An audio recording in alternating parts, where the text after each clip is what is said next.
What's the biggest scandal that happened while you were in school? Someone wrote a particularly realistic story for a creative writing class written as a journal of a very deranged person who planned on going on a shooting spree at school. She rode the bus to school, accidentally left it on the bus, and the bus driver found it. No one knew it was a story, so the cops were called, and the school went into lockdown for 3 hours as pretty much my whole town's police department searched the school. The weirdest thing is that this happened during homecoming week, on cartoon dress up day, so during this whole ordeal I was dressed as Timmy Turner. That reminds me of a guy from my school. He came in doped up on LSD on Halloween.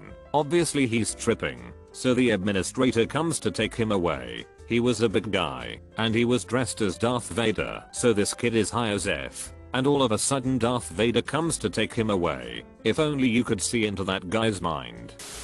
EHM. One time the police came to ask my parallel class about one of the students who hadn't been to school for a few weeks. They thought he was involved in arson. Another time at the same school, an old student with no license drove a car into a bus stop where several students were waiting for the bus. One girl in my class ended up in hospital. Now when I'm writing I remember one more incident. Same school. Last year, a new girl stars in my parallel class. She is very quiet. I never heard her speak. But according to my friend she was taking heavy drugs and had moved here to go to rehab. I don't know any details, but one day she uploaded a picture of her miscarriage floating in the toilet online for all her friends to see. That was creepy.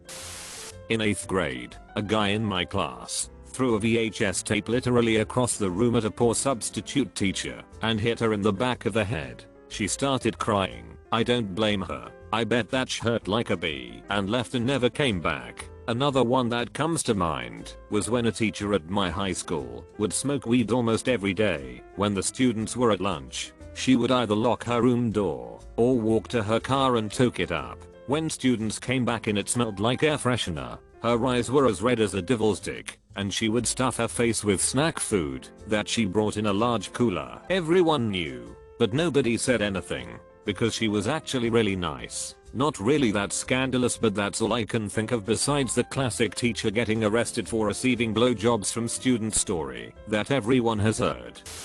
During the summer after my sophomore year in high school, details surfaced of an ongoing affair between a girl a year below me and one of the younger math teachers. The girl was fairly popular, not cheerleader popular, but she was liked well enough. To clarify, our high school had nearly 4,000 students. After a few weeks of investigation, the teacher in question was contacted by the police and asked to come in for questioning. Fearing the worst, the teacher drove his vehicle to an overpass, called 911, and threatened suicide. While on the phone, the teacher was overcome with guilt and shot himself on the highway. TL. Doctor, teacher was caught with a student, kills himself in public to avoid arrest. I went to a strictly Catholic high school. It had uniforms, and the whole 10 yards minus the nuns who would smack you with the Bibles. There was one teacher who taught journalism and did speech and debate. One year there was a competition in Albany, New York, and he decided to take the team up there, seeing as he had to judge and didn't want the other students to go super early and stay late. He decided it would be a good idea to rent a car for the students. A 40-year-old man giving a bunch of 18-year-old kids a rental car. On this trip some of the kids got drunk and did saliva and other drugs and such. This all went smoothly, except there was an art kid who ratted them out. I was fortunate enough to be in the class when they got back to see the principal come into the room to watch him teach and speak with him about it after class. Weird, I know, but our principal beat to a different drum. During that period, the journalism teacher was opening up a file on a flash drive, and when he clicked on a folder there came up another folder called Hentai. The class went silent as his face turned redder than an apple. I saw him working at a Hy-Vee 2 weeks later. I went to a private European high school, where entire grades generally capped out around 85 people. As such, everybody knew everybody else's business. There was one teacher who everybody loved. He was young, hip, and handsome. He talked straight to the students, treated us like we were adults, and was funny and open. All the girls had little crushes, and most of the guys thought he was cool. Can I make it any more obvious what happened? Because it turns out that he was really good at treating students like adults. After nearly an entire year of being engaged in a sexual relationship with a senior, someone told the administration, "I was in his class on Wednesday. He came in acting completely harried and distracted, ignored dark questions, and spent the entire period handing back old work and prepping us, briefly, on the final exam. The next day he was gone." It was shocking, but not surprising. We all knew what happened. Small school, remember? And it was all anyone could talk about for days. The administration kept the whole thing very hush-hush and under wraps. I don't think he was even officially fired, although that may have something to do with French labor laws, but instead was asked to leave. So whatever, right? Upsetting, but not that unbelievable. Scummy douche preys on vulnerable young girl. It's a tale as old as time. It comes out later that she got pregnant, and her friend's parents found out and exposed the affair once she asked to borrow money for an abortion. Absolutely vile and abhorrent. But unfortunately this kind of thing seems to happen a lot. But wait, there's more. Flash forward to 2011.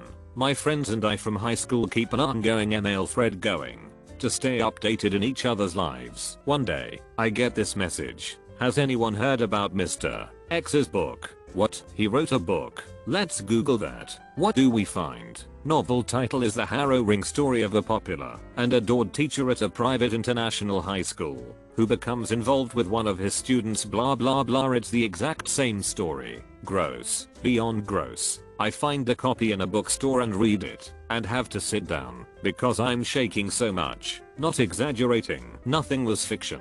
Everything was true to life. Down to the physical description of the school. Characters were given different names or hair colors, but otherwise were drawn completely, and I mean completely, from life. I can tell you who every single person in this book, down to the ancillary characters, is meant to be like. He lives with this young, equally hip female teacher and they have sexual tension. My 11th grade English teacher, the blustering older teacher who addresses girls as gorgeous, something that Mr. X somehow thinks is just as bad as his affair. My 12th grade IB history professor. I've been to the bar in Paris where he and the girl first begin their flirtation, as it was a popular hangout with students. Everything is based in reality. The only thing that's not true to life is how every single character is either obsessed with the Mr. X avatar, including this super offensive Middle Eastern character he writes about who says that Mr. X taught him how to be a liberated thinker and free, or is an insensitive, unintelligent jerk incapable of understanding his true Camus-like depth of existential angst. It reads like Mary Sue fanfic of what happened where he is always justified in his actions. She seduces him. He's helpless before her wiles, and everyone worthwhile adores him. He even writes about her pregnancy and abortion in her voice. That's right. He writes 1/3 of the novel in her voice, and it is the most fawning, sycophantic thing ever. At the end, after the ignorant school psychiatrist who can never begin to understand their love leaves her alone, this is how he portrays it. Adult girl ends the novel by saying, "Sometimes I still dream about him." Horrible. Horrible stuff. It gets a good review in the Times. F the Times. Fassa book is exploding. People can't believe his gall. I get into a couple really heated arguments with people about the line between fiction and reality. Most of us are furious that this dick has exploited this girl's pain. Oh yeah, she is not happy. Feels violated all over again. According to her friends, for his own literary advancement. I see it under our big selections in bookshops, and I get all rage why and rolly, but what can you do? Apparently something. About 6 months after this all happens, my roommate, who knows the situation, says, "I think you should check Jezebel.com. I go, and the top story is an expose of this creep, this girl's best friend from high school, like a refined Valkyrie avenging her wronged friend, contacted a journalist who launched an investigation, and revealed that his fictional novel was anything but. The Amazon review page is now nothing but accounts of this guy's lies, and one of the first hits when you Google his name is this Jezebel article. Justice is tasty.